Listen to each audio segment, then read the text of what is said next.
al segundo episodio de La Piedra en el Zapato, este ciclo de entrevistas que estamos llevando adelante aquí en la ciudad de Buenos Aires.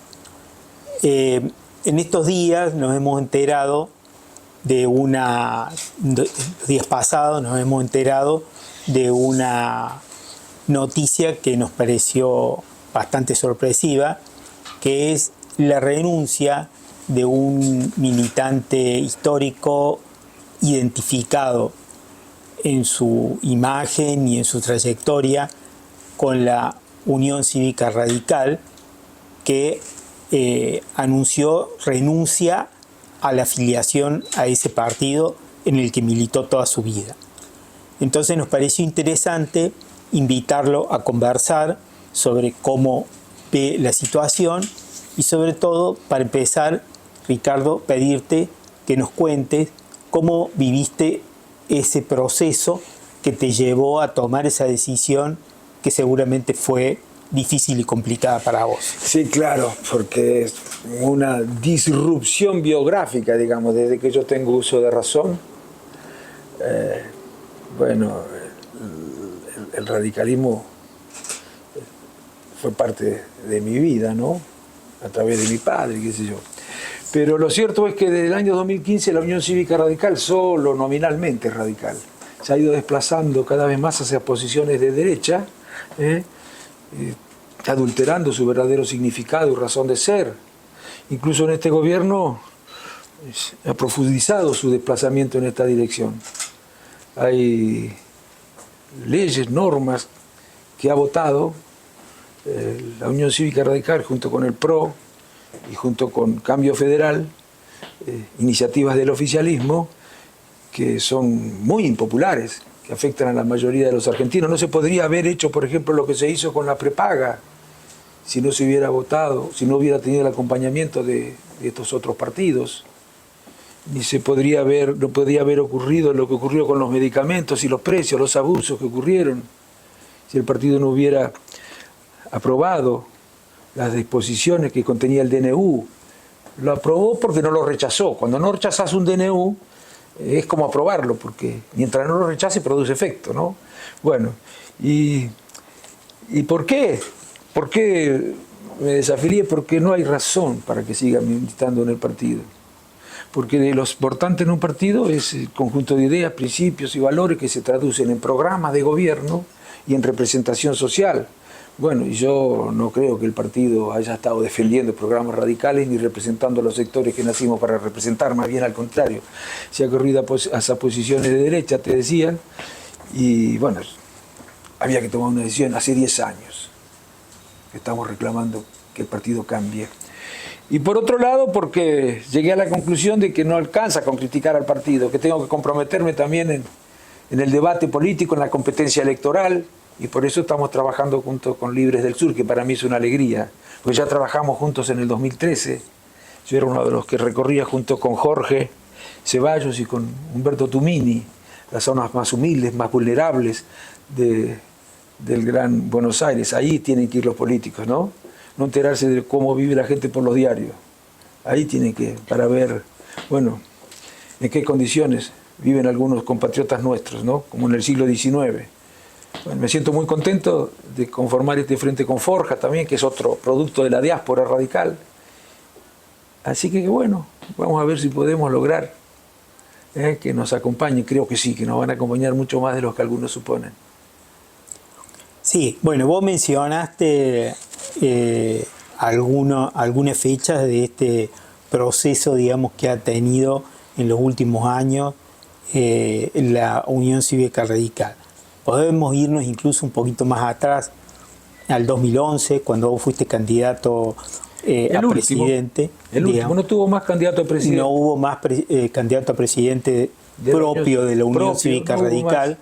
Después la Unión Cívica Radical integró el FAUNEN, que fue un frente que verdaderamente expresaba ideas progresistas, y el 2015, que fue en la convención de Gualeguaychú, la convención nacional de la Unión Cívica Radical en Gualeguaychú, que después de un arduo debate del que vos participaste porque eras convencional. No era aquel convencional, momento. era diputado y tenía derecho a hablar por esa razón. Ah, bien. Y me Entonces expresé en contra de ese acuerdo. que te expresaste en contra, eres parte de la corriente Sí. que se expresó en contra de ese acuerdo. Finalmente, por mayoría, ganó la posición de ir con el PRO Sí, señor. a las elecciones Sí, del señor. 2015. Desde ahí en adelante, digamos, como que hubo un proceso donde desde la participación en el gobierno, digamos, una participación bastante, digamos, reducida en términos de capacidad de decisión, de capacidad de incidencia de la Unión Cívica Radical en el gobierno de Macri. Después, la participación actual en el gobierno de Milei. Hay, como vos expresaba, un desplazamiento permanente hacia la derecha que da la impresión de no tener límites, no sabemos si todavía hay alguna posibilidad de irse un poco más. Pero hay corrientes dentro de la UCR, como la que expresa Martín Lustó, que es presidente del partido, como la que expresa Facundo Manes, que es un diputado que tiene una voz importante en la provincia de Buenos Aires, sobre todo, que encabezan sectores que expresan ideas más afines a las que fueron históricas de la Unión Cívica Radical, como la que vos te identificás.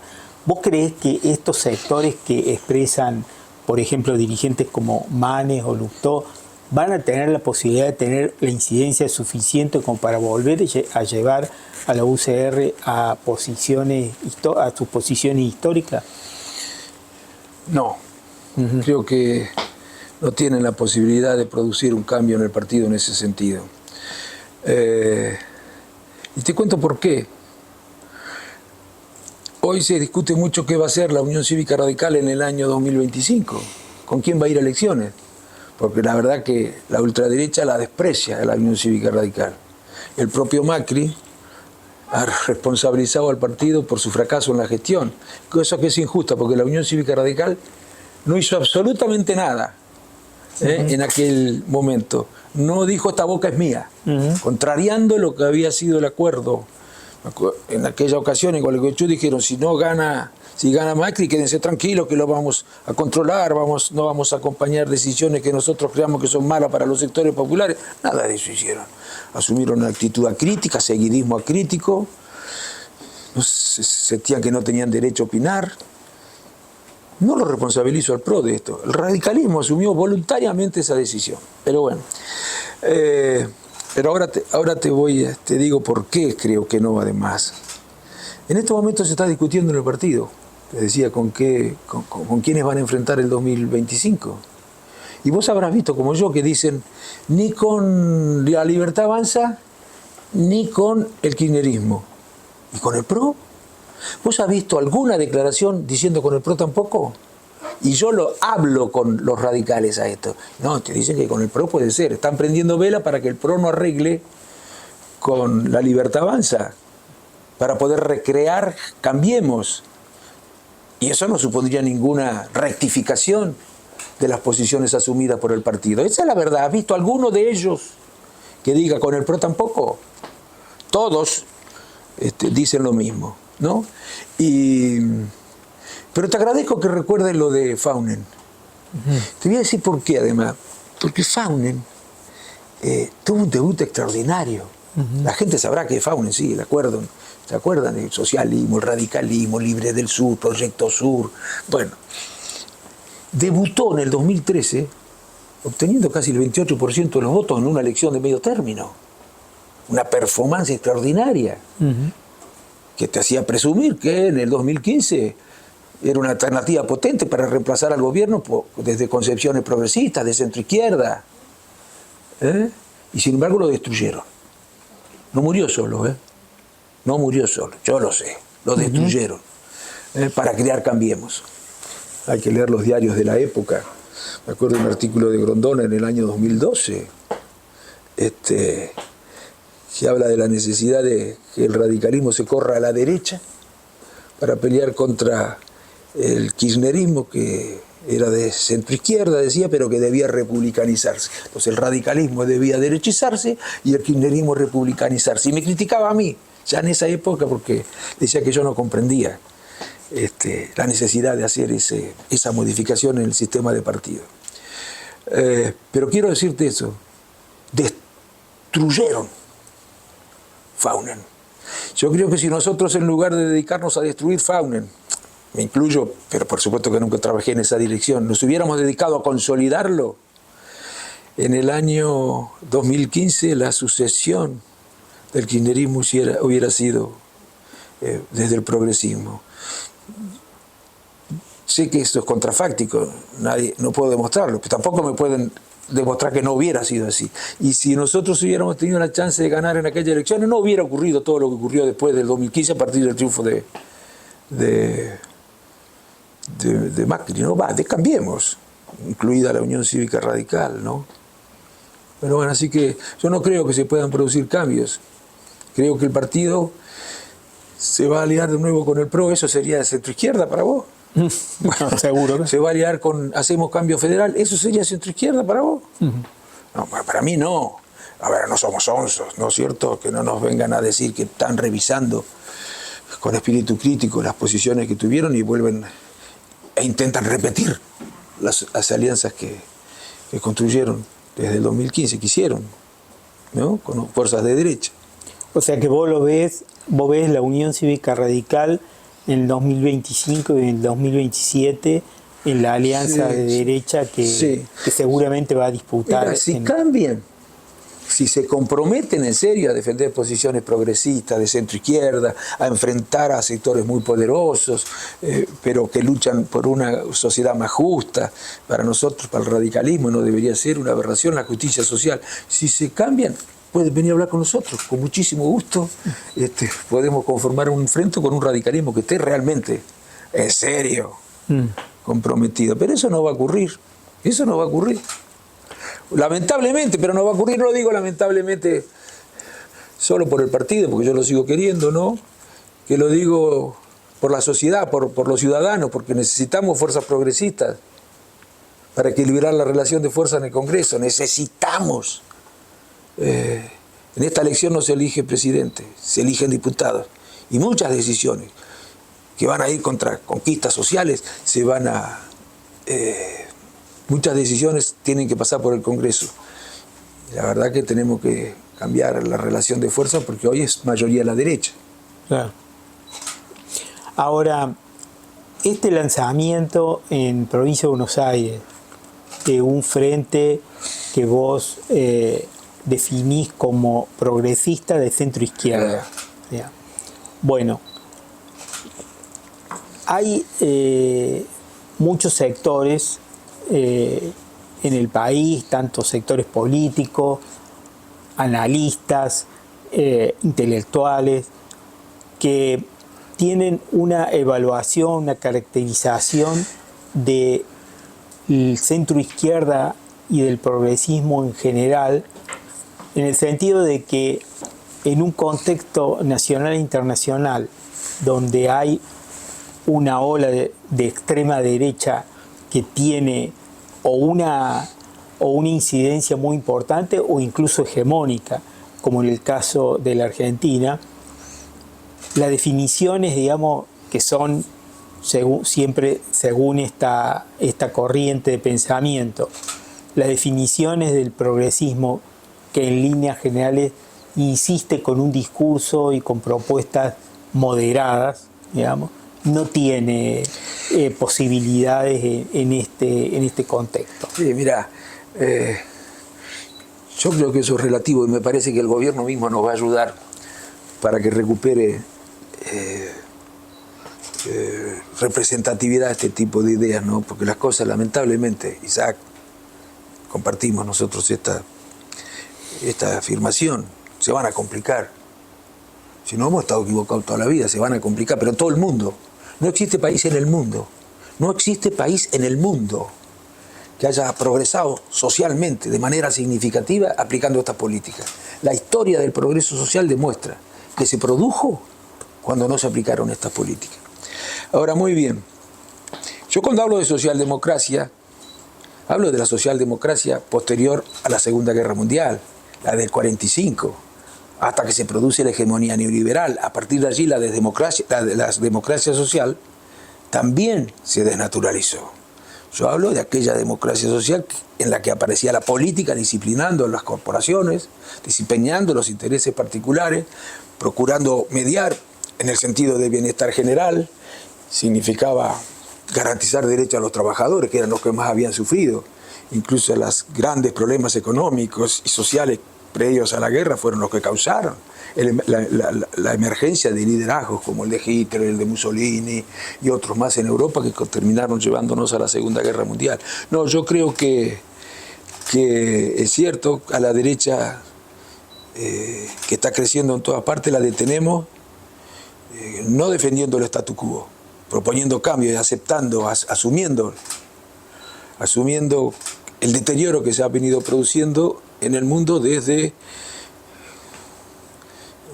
que se transformó en hegemónico el neoliberalismo, sobre todo a partir de los 90, desde la globalización en su formato neoliberal que ha venido reduciendo la capacidad y margen de maniobra del Estado, sobre todo para ordenar la economía. Pero yo creo que esa es la salida. No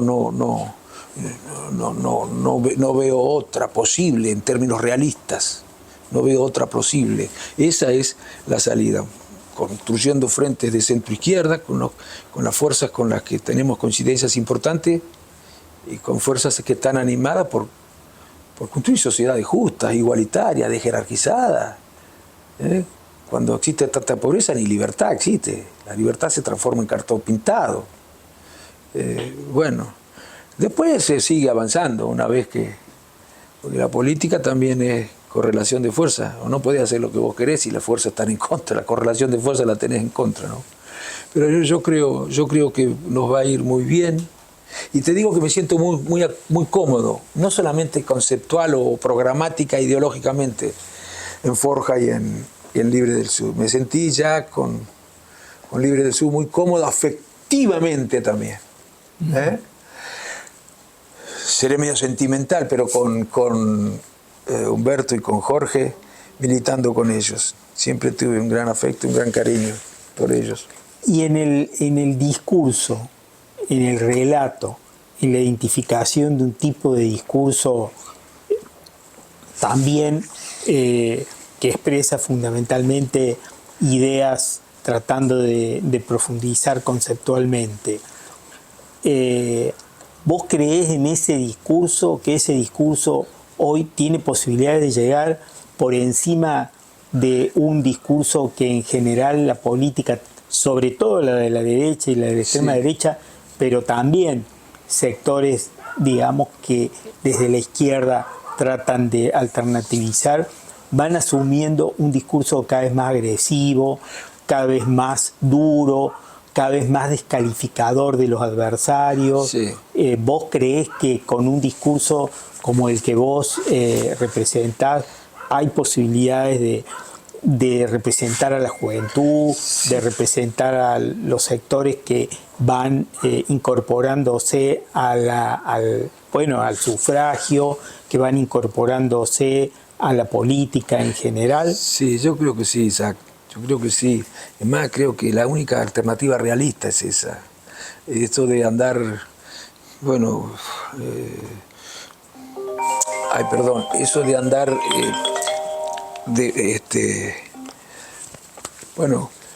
agrediendo, descalificando, postergando la discusión programática, ideológica de manera racional y transformar al adversario en el enemigo, el responsable de todos los errores, el que es malo, el que es perverso. Yo creo que eso no le sirve a la gente, no va a lograr acompañamientos mayoritarios. Además, la experiencia en el mundo lo demuestra esto, ¿no? Ha habido algunas excepciones, pero a la larga o a la corta demuestra que ese no es el camino. Y por supuesto que nos exige a nosotros un gran esfuerzo. Es difícil lo que vamos a encarar, pero muy difícil lo que vamos a encarar, porque vamos a enfrentarnos no solamente con tales o cuales partidos, sino con otros actores que van a tratar de consolidar a la derecha, que son muy poderosos a la hora de formar la opinión pública, ¿no? Vamos a tener que hacer un trabajo extraordinario, para lo cual necesitamos ejemplaridad, que no solamente tiene que ver con la honestidad, sino con hacer priorizar adecuadamente. No se puede comprar los aviones que se compraron este año y al mismo tiempo reducir los haberes de los jubilados. Dijo, hay que tener criterios éticos a la hora de definir las prioridades. Y lo que parece más razonable es que primero los que más sufren, ¿no? Bueno, y tenemos que actuar con mucho respeto hacia el adversario. A veces te dan ganas de decir cosas muy duras, pero tenemos que... El que no sabe en política sacarse las ganas, resistir la tentación de sacarse las ganas, que se dedique a otra cosa. Tenemos que tener, bueno, ejemplaridad también en nuestro comportamiento, decía, como con el adversario, ¿no? Respetarlo. Muy firme ser en la defensa de nuestras ideas. Pero yo creo que eso es lo que reclama la sociedad. Y cuidado, nos va a ayudar el gobierno, porque los problemas se van a complicar. Pero cuidado, porque si se produce otro 2001, no sé en qué termina eso, ¿eh? Y no va a ser para el lado de la izquierda, ¿eh? No, va a ser para el lado de la derecha, ultraderecha. ¿Vos creés que está latente esa posibilidad de que pueda haber una situación de implosión como la que hubo en el 2001? Sí, yo creo que sí. Bueno, ahí tenemos que actuar con mucha responsabilidad, todos los actores políticos, todas las fuerzas políticas, para que se pueda encauzar esa situación si se genera. Yo no creo que las políticas estas vayan a dar solución a los problemas. Creo que cada vez se va a ir complicando más y van a avanzar. Mirá, te voy a decir, por ejemplo, no tengan ninguna duda de que van a avanzar con el cierre de las universidades o con el arancelamiento de las universidades.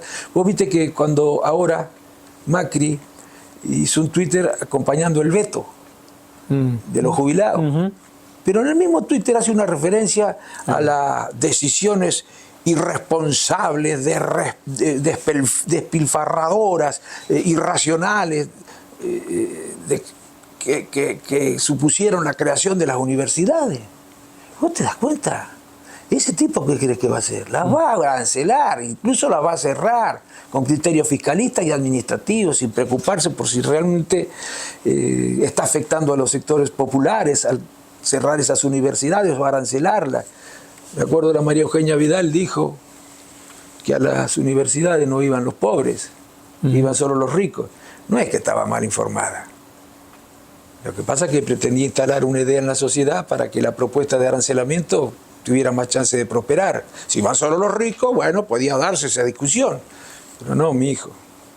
Eso tenemos que frenarlo. Van a avanzar, no sé, ya lo dije, contra los planes de vivienda, van a avanzar contra los jubilados, la privatización de las jubilaciones, van a avanzar contra los derechos de los trabajadores, generando situaciones de indefensión en el campo laboral, van a avanzar contra la desregulación de la economía, van a profundizarla.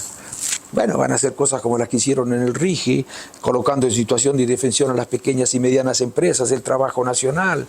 Bueno, si queremos que eso no ocurra, tenemos que hacer una buena elección junto con otras fuerzas progresistas que también van a competir con visiones parecidas para que en el Parlamento la correlación de fuerzas se modifique.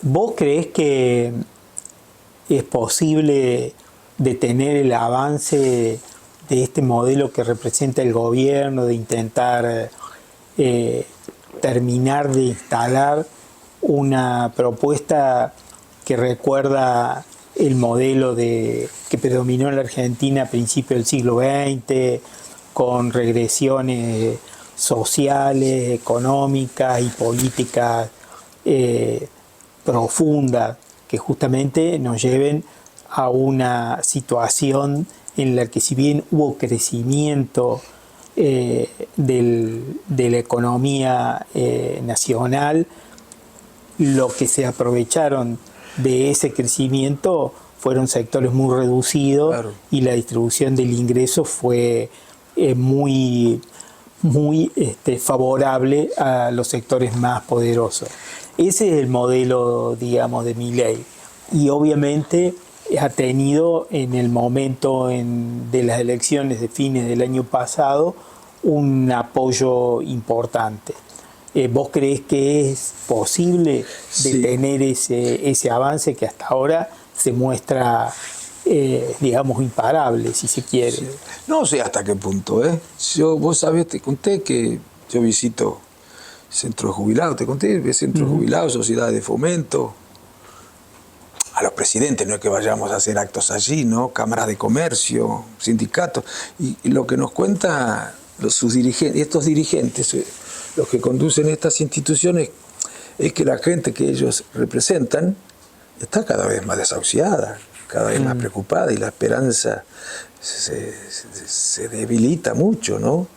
Y estoy seguro que las cosas se van a ir complicando y pueden acelerar los procesos a partir de los cuales el gobierno tome nota acerca de que es necesario cambiar las políticas, porque si no se van a generar problemas muy severos. Y bueno, te decía, no es que nunca se aplicaron estas políticas, ya se aplicaron en la dictadura militar, en el último gobierno. ¿Cómo fueron? Son iguales las políticas. Ahora van un poco más a fondo. Se aplicaron después en la década del 90. ¿Y cómo no fue a los argentinos? No es que nunca se aplicaron estas políticas, como dice el presidente. Él no dice la verdad. Y después se aplicaron con Macri. Bueno, y así no fue. Si es difícil resolver los problemas de la gente, porque la política y los gobiernos no son omnipotentes, ¿no? Con gobiernos que están tratando, preocupados, que asumen como una tarea propia construir sociedades justas. ¿Te imaginas lo difícil que será construir sociedades justas con quienes creen que lo único que tiene que intervenir en la economía son los actores privados? Con los que creen que hay que despolitizar, desdemocratizar la economía, de la que tanto dependen las condiciones de vida de la gente. Bueno, yo creo que sí que vamos a frenar eso, sí. Bueno, además, vale la pena intentarlo, ¿no? Si no, andar de tu casa y... Sí, no hay que... Bueno, ya será, por lo menos en mi caso, no digo el último porque me vaya a morir, no, eso no, pero será el último esfuerzo que haré para ver si podemos salvar esas ideas que están inspiradas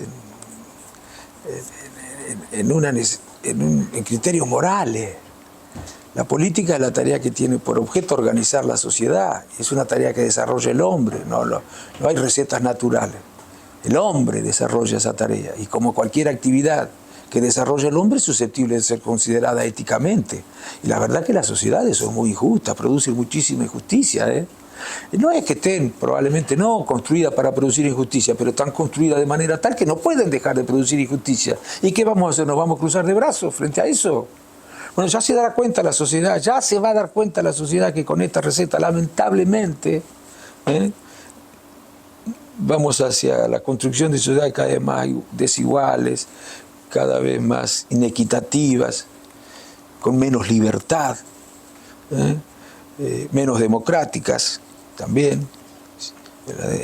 Los derechos políticos en la pobreza se afectan también. Claro, los derechos. No, por último, vos,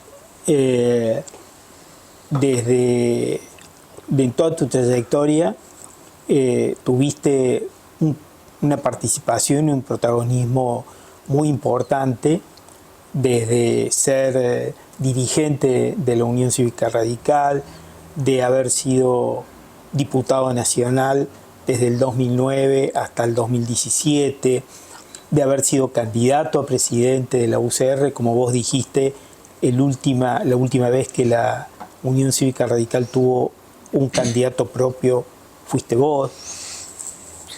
Fuiste embajador en el último gobierno, fuiste embajador en España. ¿Cómo, o sea, es justamente, digamos, una década y un poco más durante todo este proceso, si se quiere, de decadencia, de despegue de la dirigencia política de la sociedad, que llevó a esta situación que estamos viviendo hoy, con un gobierno de centro derecha que fue el único capaz de aprovechar el descontento que se fue generando en la sociedad. De extrema derecha. De extrema derecha. ¿Cómo evalúas vos tu participación en todo ese proceso, en todos los lugares, y en función de este nuevo intento, digamos, que es seguir, digamos, hacer un esfuerzo, como decís vos, por seguir en el terreno de la pelea, en el terreno de la lucha? ¿Cómo evaluás vos si el aprendizaje te dejó todo ese proceso de participación activa en toda esa etapa tan compleja, digamos, que atravesamos en la segunda década de este siglo? ¿Qué te dejó a vos como necesidad de corregir, si hay algunas cuestiones que veas que son importantes a encarar de una manera diferente?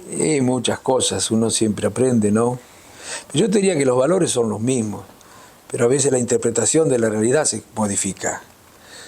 Por ahí, frente a determinadas cosas que ocurren, uno hacía una interpretación que después descubrirá que no era como uno la creía. Yo te diría que el momento para mí más importante, en el que yo más responsabilidades sentí que tenía, es cuando fui candidato a presidente, porque el partido en el 2001 estuvo al borde de desaparecer, con razón, ¿no? Porque habíamos generado una crisis grandísima. Nos tuvimos que ir, ¿no? Y bueno, todos decían desaparece la Unión Cívica Radical, etcétera, etcétera. En la primera elección posterior al 2001, presidencial, nosotros sacamos el 2% de los votos, y no por culpa del candidato, por culpa de lo que nos había pasado. En la segunda elección presidencial no tuvimos candidato propio. Tuvimos que votar a un peronista, Labaña. Me acuerdo que decían, se confirma el vaticinio de la Unión Cívica Radical, dejará de ser un partido nacional. En la tercera elección presidencial tuvimos de nuevo candidato propio, que fui yo, y sacamos en las PASO casi el 13% de los votos, que era mucho en ese momento, ¿no? Después de mi candidatura vino la de Sanz, sacó de nuevo el 2% de los votos. ¿Por qué? Porque salió a disputar el poder desde posiciones conservadoras, liberales. Yo no disputé con el kirchnerismo por sus aciertos. Yo le reprochaba al kirchnerismo, por ejemplo, en aquellos años, que hubiera, desde mi punto de vista, que hoy puedo hacer otro tipo de interpretaciones también, que no hubiera aprovechado las circunstancias políticas, económicas, nacionales e internacionales que se daban para avanzar con mayor profundidad en el campo de la igualdad material. Por ejemplo, yo decía que estaba muy bien el voto cuota, o poder comprar el plasma, poder vestirse mejor, por supuesto que mejoraban los salarios, que estaba muy bien pelear por los salarios para que puedan tener un nivel de vida mejor. Pero el sistema tributario, que era muy injusto, no se modificó. La educación al cabo del gobierno del Frente para la Victoria era la misma que existía cuando el Frente para la Victoria inició el gobierno. El sistema de salud era también más o menos el mismo que existía. El sistema de transporte público, la industrialización, se produjo una recuperación de la industria que había caído con la crisis y la que se había desarticulado con los 90, pero no hubo un proceso de industrialización sostenido. Bueno, esa era mi crítica al oficio. Yo no hice una crítica que se basaba en la idea de que la economía había sufrido porque los gobiernos se metieron con ella. Como decía el PRO, para el PRO y por supuesto para la Libertad Avanza, y el partido se sumó a eso, lo mejor que pueden hacer los gobiernos por la economía de un país es no meterse. No obstante el hecho de que de la economía depende que la gente viva bien o mal, porque las condiciones materiales de vida dependen de la economía, y cuando vos no tenés satisfechas las condiciones materiales de vida, bueno, es muy difícil vivir con dignidad. Es muy difícil eso. Bueno, yo creo que esa es la lucha que tenemos que hacer a través de un proceso de reforma, yo creo. Porque no da la correlación de fuerza para más, a través de un proceso de reforma. Ahora, cuando pasa el tiempo, vos mirás para atrás, te das cuenta que existe una verdadera revolución. Ese para mí es el camino. Y veremos. ¿Qué sé yo? Bueno, muchas gracias. No, entonces, gracias a vos. Y bueno, seguiremos estando en contacto, sí, y volviendo a recrear este tipo de conversación. Caminando mucho. Caminando mucho. Participando, sí, en el debate, caracterizando al gobierno y caracterizando a este frente que vamos a crear. Porque yo creo que hay una proporción de gente que quiere apostar a eso.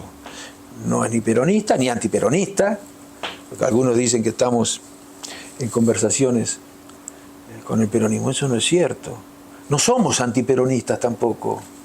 No somos antiperonistas tampoco. No somos peronistas. Y en este momento, en esta medio término, me parece que la mejor manera de llevar más diputados al Congreso progresistas es trabajar con mucha autonomía. Después en el 2027 veremos.